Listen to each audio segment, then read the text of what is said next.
আসসালামু আলাইকুম সম্মানিত ভিউয়ার্স। এক রাতেই সর্বনাশ।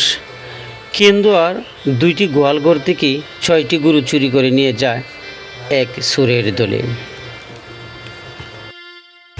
নেত্রকোনা জেলার কেন্দু উপজেলার সান্দিকোনা ইউনিয়নে ফেরি গ্রামে ঘটেছে এক হৃদয় বিদারক ঘটনা। গতকাল রাতে একই গ্রামে দুটি বাড়ির গোয়ালঘরের তালা ভেঙে চুরি করে নিয়ে গেছে মোট ৬টি গরু। গরুগুলোর মালিক মতি মিয়া ও বকুল মিয়া আজ নিঃস্ব। শুধু তারা নন, পুরো গ্রাম যেন শোকে স্তব্ধ। গাই বাছুর আর একটা বড় দেখা সার বাছুর। এভাবেই বকুল মিয়া কাঁদতে কাঁদতে বলেন, আমার এই গোহাল ঘর থেকে 3টা গরু নিয়ে গেছে। চোখের জলে কথা বলেন বকুল মিয়া।